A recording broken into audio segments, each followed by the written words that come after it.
not here to hear me speak, but someone else to hear sing. So thank you all for being here. I have an ism I'd like to share with you. It's perfectly okay to talk to yourself. And it's perfectly okay to answer yourself. But it's totally sad that you have to repeat what you said because you weren't listening.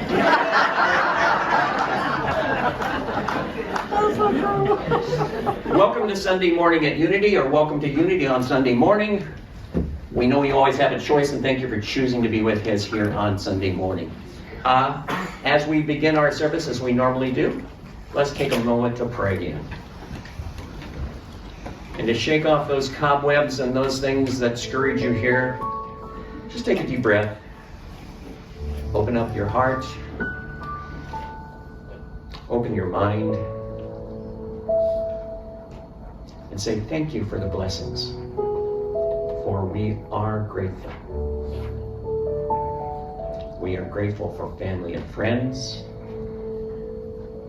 We are grateful for the love that is here centered in our hearts as one. And we say, thank you, Spirit. Thank you, Spirit.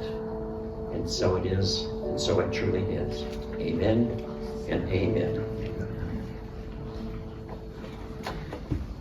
If you would please stand so we can sing our joy song, Rise Up, and it's appropriate to rise up.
Let us confirm together our opening statement.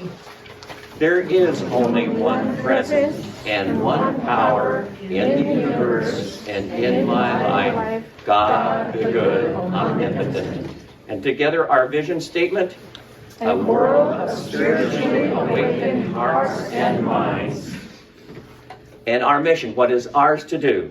We are creating a joyful community on a spiritual pathway to peace and love through fellowship, classes, music, and services. And so it is. Would you please be seated? And so I will have our Phyllis come up and read our daily word. Good morning. Good morning. We're going to read about balance today. I honor life's shifting rhythms. Sometimes trying to balance my schedule, meet my obligations, and even find time for the things I enjoy can leave me scrambling to figure out how to fit it all in. Today, I take my cue from nature and notice the rhythm of the seasons and the tides, the cycles of growth, and the order that underlies all things. I appreciate how seamlessly the natural world balances itself and restores itself to harmony. This gift of harmony and balance lives in me. I honor myself when I flow with it instead of forcing my will upon it. I listen to my body's many signals. I rest when I'm tired, eat when I'm hungry, and socialize and seek solitude as I need to. As I care for myself, I find balance. And from Ecclesiastes 8:15, for there is nothing better for people under the sun than to eat and drink and enjoy themselves. Amen to that one. And our centering song. Please join us in singing our centering song, There Is Only Love. It's in your bulletins.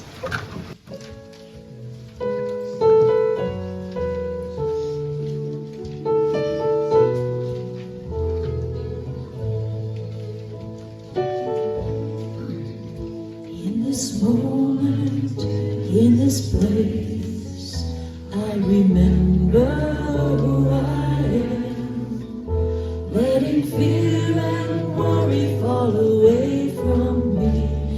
I open my eyes and see there is only love, there is only love, love that heals, love that sets us free. There is only love. When I lose myself, when it seems I've lost my way, I go inside and quiet my mind.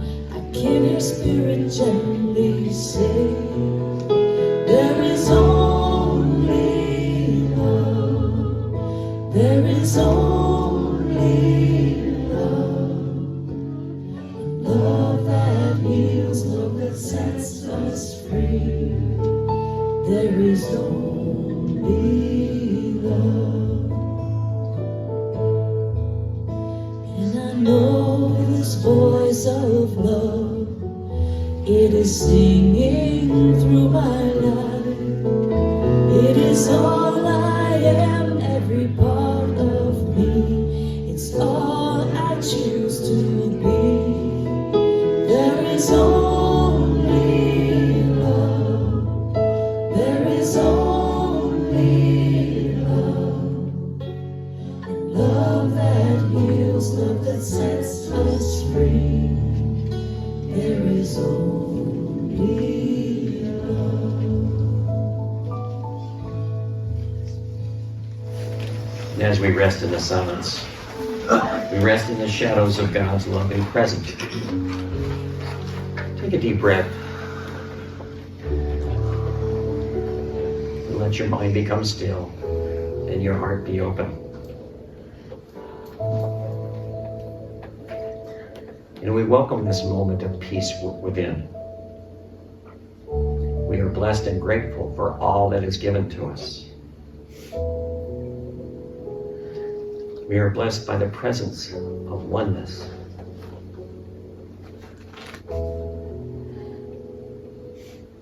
Gratitude is an energizer And so as we energize each thought, love, strength, zeal, order, power,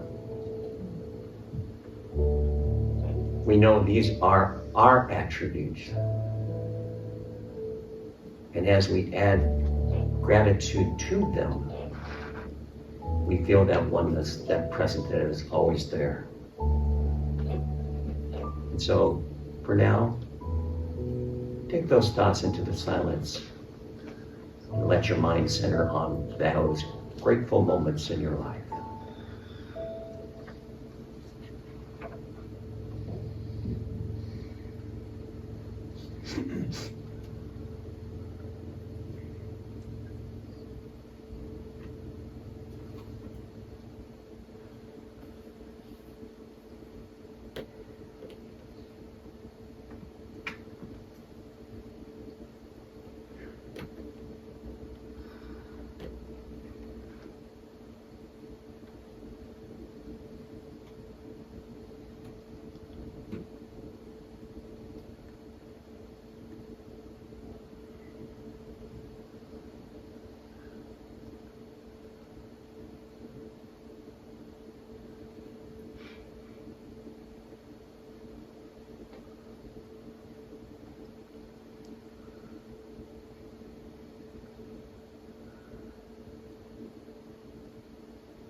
Mostly, I'm grateful for the presence of God in my life.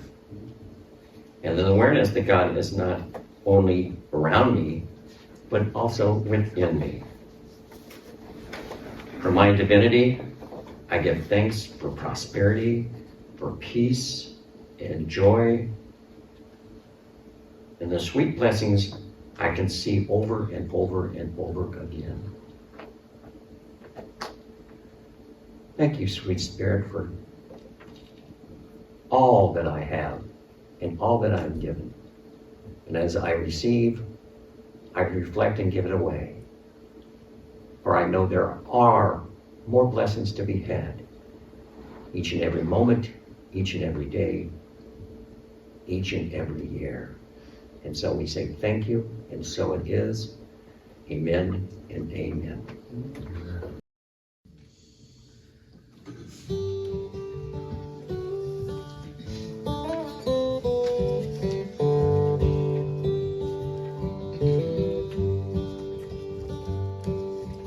I've been thinking lately about my lifetime, all the things I've done and how it's been.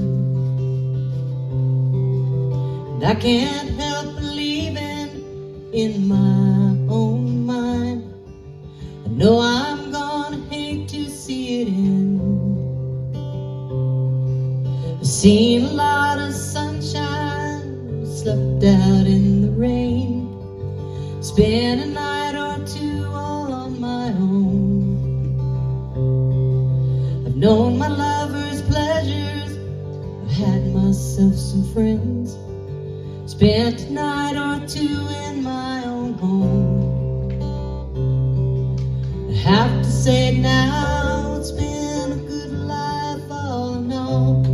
It's really fun to have a chance to hang around,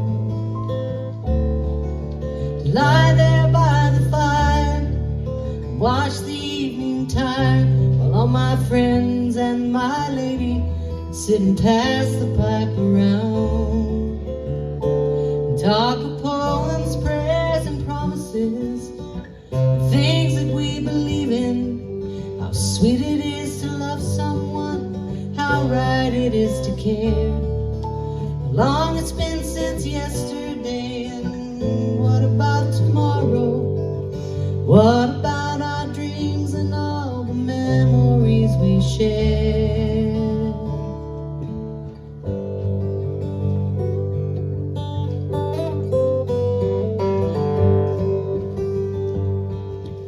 Days they pass so quickly now, nights are seldom long. Time around me whispers when it's cold. Changes somehow frighten me, still I have to smile. It turns me on to think of growing old. But though my life's been good to me, there's still so much to do. So many things my mind has never known. I'd like to raise a family, I'd like to sail away, dance across the mountains on the moon. Have to say it now, it's been a good life all in all. It's really fine to have a chance to hang around, to lie there by the fire and watch the evening tide, while all my friends and my lady sit and pass the pipe around, and talk of poems, prayers, and promises, and things that we believe in. How sweet it is to love someone, how right it is to care. How long it's been since yesterday. What about tomorrow? What about our dreams and all the memories we share?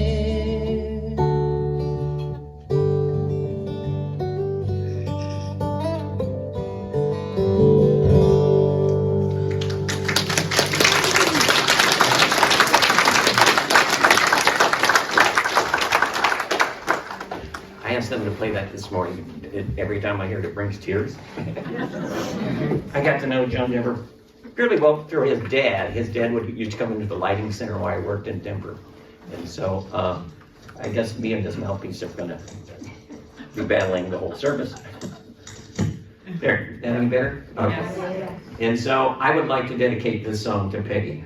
Now, we've not passed any pints around, but we've had some good times all in all. There's still time. For anybody who's visiting with us today, I'm going to be talking about one of our 12 powers, and it's from Charles Fillmore, and then rewritten by Hasselbeck, Power Up, or the 12 Powers of Men. So if we have some in the Lending Library, if you'd like to read up on it at a different time. Gratitude. Gratitude is the quality of feeling or being grateful or thankful. We might express our gratitudes in many ways. We are grateful for Sabor's music today, right? And for Amber as always, so thank you. We're also grateful for the many friends that come here each Sunday morning, so give yourself an applause for that. Gratitude and thanksgiving are both necessary in demonstrating prosperity. We are grateful to God and thankful to friends that supply us with great awareness of prosperity. In being thankful, we increase our flow. For gratitude is a mind magnet. And when it expresses from a spiritual standpoint, it is a powerful amplifier, both giving and receiving. Now, I've noticed that gratitude is not one of our 12 powers because it is the electricity that flows through them all. When we tap into one of our 12 powers with gratitude, it accelerates our abilities. For an example, when we think of zeal, we're more apt to be motivated. When we think imagination, we increase our images that we see. Now, gratitude, the word itself, derives from the Latin word gratus, which means pleasing, agreeable, or welcome. Latin gratus is also the root word of a few other related words, such as gratuity and grace. All significant, all positive, all mood-changing, and all come with great ideas. Now, when I was a young man, say 12 or 13, I used to go to church with my mom. She would pile all 7 of us in this Nash Rambler. My brother would be on the back window, sitting above, and we would spend an hour in the car together. Sometimes we would sing, Sometimes we would just argue. Other times it was, be quiet. And so, the best what I liked about it, I got to sit beside my mother on Sunday morning because my two younger brothers were in the child care department downstairs. And my three sisters were at the other end of the pew doing whatever three sisters do. And so, the minister would say, and may the meditations of my heart be acceptable in thy sight. And so, I know it was my time or my attention to listen to Reverend Whitemaster. Because my mom would put her arm around me and pull me in. And we would sit there together. And so when her and I would go out and do chores together, we lived on a small acreage. And so she would explain what the minister presented. And I was so grateful for those times of being together with my mother. Not only in the church pew, but also out feeding the chickens and pigs and whatever else chores we had to do that day. Because she would explain what Reverend Feinmaster had talked to us about. And so that exhilarated my understanding, and understanding is one of our 12 powers. It's also knowing when and how to change courses is important to succeed. Self-doubt is a lighthouse that will keep you from running around. Don't become shipwrecked on the rocks of time. Be willing to rethink your decisions and change courses. From Harley Kim. Now, one of the most heartwarming stories I've ever heard was about Brian Piccolo. And I'm a football guy. He was born 79 years ago. He is one of the most inspiring stories that I've ever heard. Now, he started out as a young man playing football and baseball, and he didn't get a scholarship, but he did a walk-on at Wake Forest. In his senior year in 1964, Piccolo led the nation in rushing and scoring. Quite an accomplishment for not getting a scholarship. He also was named the Atlantic Coast Player of the Year, but Piccolo did not get an invitation to the NFL. In 1965, Piccolo was unfree drafted, and he showed up to the Chicago Bears unannounced. The great legend coach George Halas made the decision to pair him up with a great running back, the rookie Gale Sayers. And they put them together. It was the first time in Chicago history they had a black man and a white man rooming together. And they became great friends. Because they were just opposite. Piccolo was outgoing and effervescent and exciting and grateful for all that he had gotten, because it was through the School of Hard Knocks. Where Gale Sayers was quiet, he just did his thing. But Halas was impressed by Piccolo, his work ethics, and so he decided to put him on the taxi squad. And with gratitude, he inspired Gale Sayers to be the Player of the Year. By 1969, Piccolo and Sayers were the two starting running backs for the Chicago Bears. Piccolo had a great season that year, but halfway through the Atlanta game, he pulled himself out. He was having problems breathing. After being examined, Piccolo was discovered he had cancer. It was lung cancer, and they had to remove half his lungs. Unfortunately, the disease has spread to the rest of some of his organs, and Piccolo died in June of 1970. Piccolo left behind a great legacy, including a wife and 3 children, and he is particularly recognized in Broward County, just outside of Chicago, where several parks and schools have been named after him.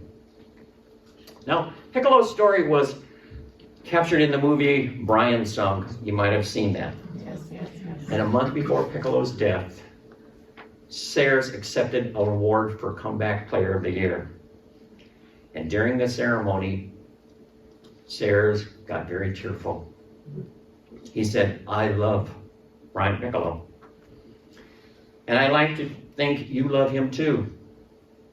Tonight, when your knees hit the floor to pray, please ask God to love Brian too. With grace and gratitude, Piccolo changed the football world with just the simple gratitude of love.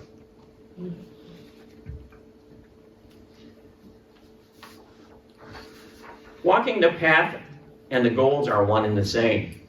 For as we feed our gratitude, we succeed in finding our success.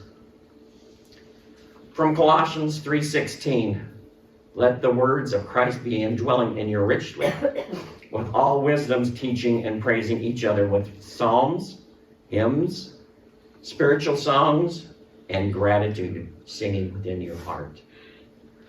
And Jesus said, let the little children come to me, and do not hinder them, for the kingdom of heaven belongs to them as such. This is the same verse that is also in Matthew, Mark, and Luke. Metaphysically, that means to me, let the littlest and the simplest of your thoughts, of your mind, connect to your heart. For wherever there is love, that's where love begins. That your thoughts begin with love. Now, another one of my mother's favorite sayings was, this too shall pass. And with 7 kids, I think she needed to use it several times.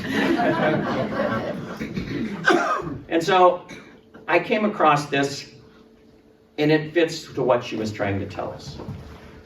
For a small amount of time, I'd like you to perceive at this moment, imagine you were born in 1900.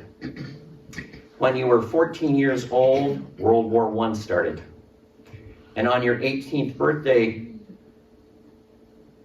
22 million people were killed in that war.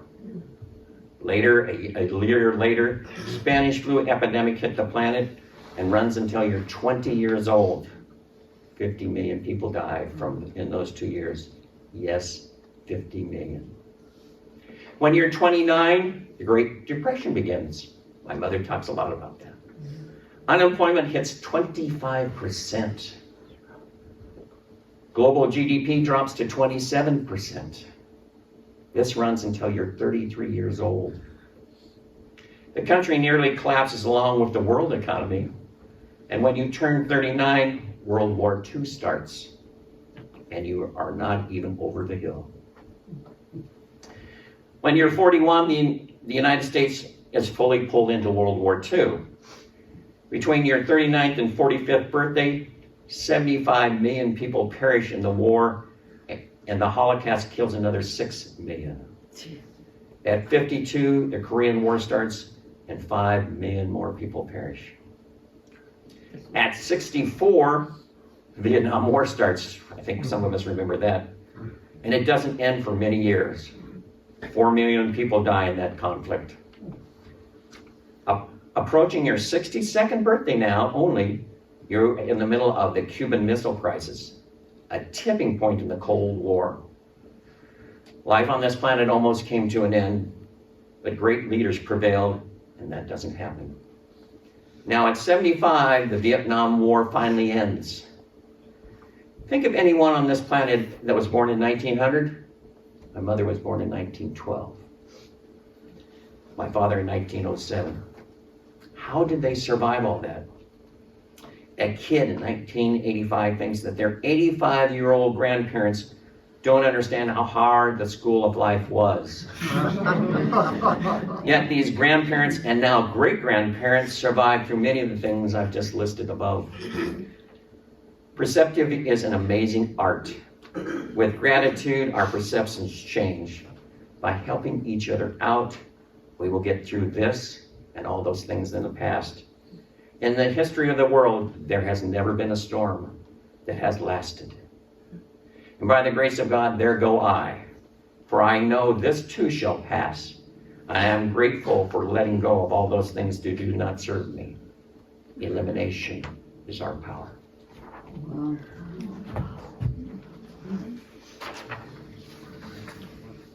Some of the basic life fears are, and we could go on forever, but I've just chosen these 4. Fear of poverty, loss of income. Fear of love, of loving someone, divorce, separation. Fear of death, loss of a friend or a loved one. Fear of health. For me, that was cancer. About a year ago, I was diagnosed with cancer, stage 1. And the doctor said, don't worry about it. Let's just keep an eye on it, see where it goes. Well, after a few months, I took a PSA test. The doctor called and said, I need to see you and to bring your wife. But when the doctor says you need to bring something, you know something's up, right?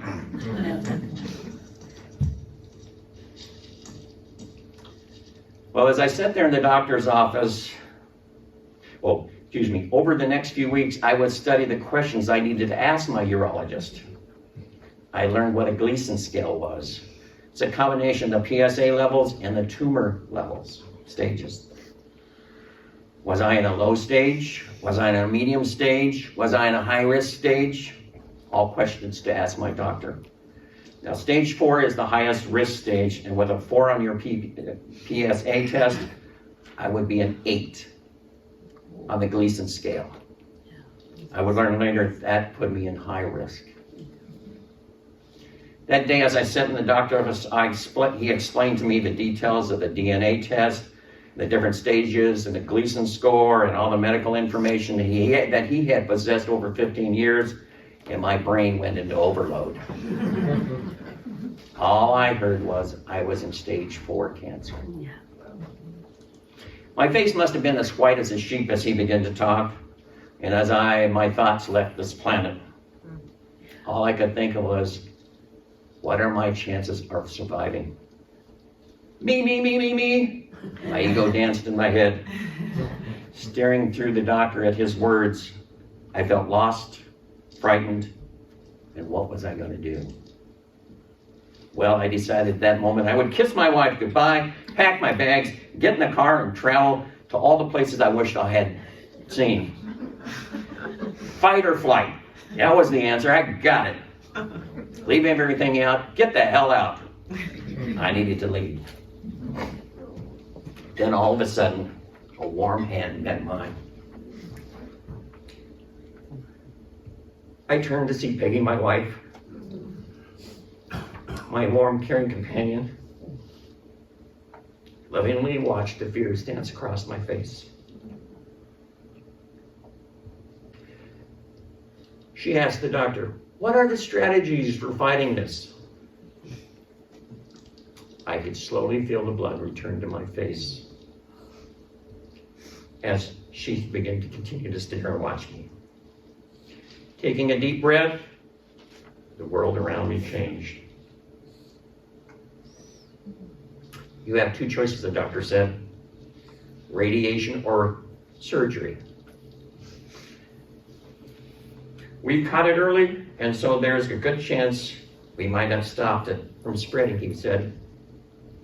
The biopsy they had done, which are not a lot of fun, 2 weeks early, located where the cancer was at. And so he said, we will put within you pellets. The radiation will focus on those pellets, killing only the cancer cells. Or you can surgically remove your prostate. My advice, he said, was the radiation. And so that's what I chose. Over the next few weeks, I went through a battery of tests. And some of you, the nurses, know some of these. I didn't at the time. X-rays, MRIs, CAT scans, and on and on and on. Well, we got through all that, and Peggy set out a calendar. I had to take 44 trips to Tucson. Each day we would X off another day. I needed to drink 64 ounces of water every day for those 44 days. I got sick and tired of water. However, the hardest part was 30 minutes before the treatment, I needed down 16 ounces. I soon learned every free restroom between here and Tucson. I would stop every 15 minutes. I also was put on what I called as an applesauce diet. No fiber. Had to give up bread, an Irishman giving up bread. It was at that time that death taught me how to see life differently. I soon chose to give thanks to all that I was given unto me. At first it was the little things, like the car that always ran that took me to Tucson. And then it was just the road that was always there. Then it was the hustle and bustle of the traffic. And I gave thanks for all the commerce that was moving about. It was needed. And all the workers that were going from one job to another, hustling along, speeding past me as I made my trip to Tucson. And also the truckers carrying all the freights from one town to another. You don't see them until you're out on the road, and there they are. Also, for a tall bush along the way, and boy, did I need them a couple times. On my list, I soon added all the doctors and techs. They were a fantastic group of men and women. Having to lay there on that table for 8 minutes, which some days seemed like 8 hours. I give thanks for my nurse practitioner, who allowed me to ask all the goofy questions. And with care and understanding, she answered each and every one of them. And for all the other patients that were there with me, they understood each other. We understood each other. And on that final day, 44 trips later, I said to myself, and this too shall pass. And so it has. I see my life richly blessed because I stopped doing these blessings, because I started doing these everyday occurrences as blessings. With a change in gratitude, it has changed my life. I'm grateful for all the help and blessings from my Unity family. I know I didn't call you to take me there, but every 15 minutes is a stopping point. So I want to be able to stop myself sometimes. But it is through new judgment that I now embrace life with a new sense of gratitude for living. And so gratitude has affected my life. And I want to thank each and every one of you for taking that journey with me, because you were there in that car many times. Thank you all for being in my life.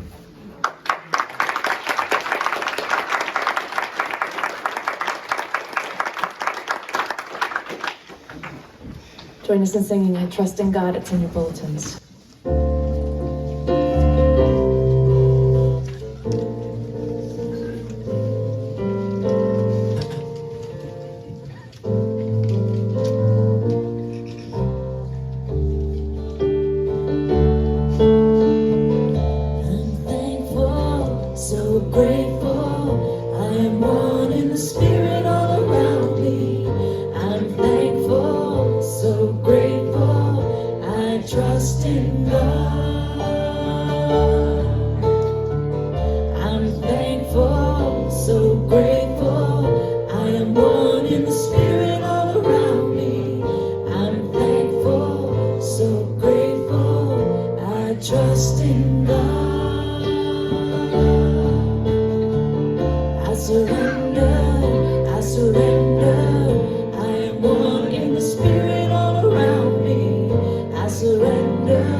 And now it is time in our service for our offering. Our ushers would come forward. Any, if you would. If it feels comfortable, take your offering in your hand. And if you're sharing with somebody, hold it together. And visualize that blessing and that tithe going out to do the will and the work that you intend. And so would you join with me in our blessing of and offering of affirmation? Divine love through me blesses and multiplies all that I have, all that I give, and all that I receive. And I am grateful. In honor of All Saints Day, we're going to sing Will the Circle Be Unbroken, and you're welcome to join that with us, join in that with us. And it's just in honor of all those that have walked before us and the gifts that they have given to us and that still live through us. I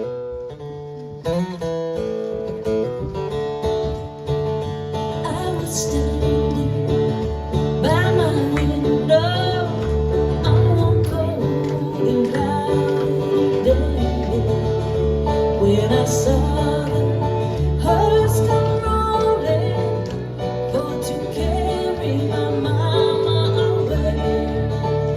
Will the circle be unbroken by and by, Lord, by and by? There's a better home awaiting in the sky, Lord, in the sky. I went back home, my home was lonesome. I missed my mama, she was gone. All my brothers and sisters with me, for my home so sad and alone. Will the circle be unbroken by and by, Lord, by and by? There's a better home awaiting in the sky, Lord, in the sky.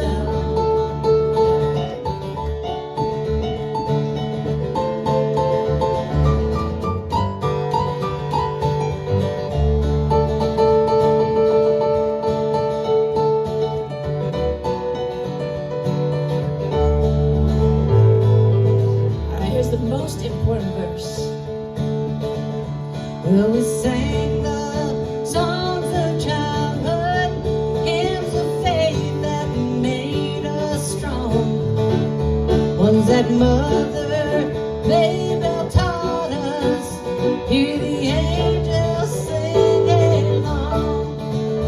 Will that circle be unbroken by and by, Lord, by and by? There's a better home waiting in the sky, Lord, in the sky, in the sky, Lord, in the sky.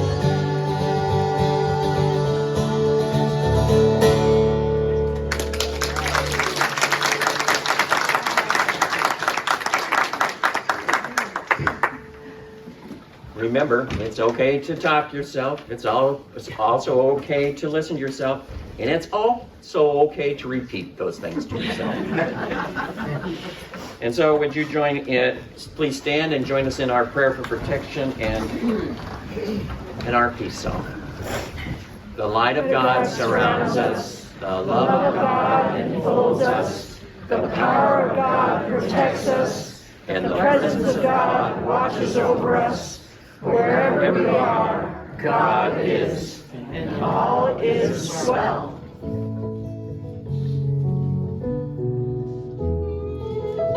Let there be peace on earth, and let it begin with me. Let there be peace on earth, the peace that was meant to be. With God as creator, family all are we.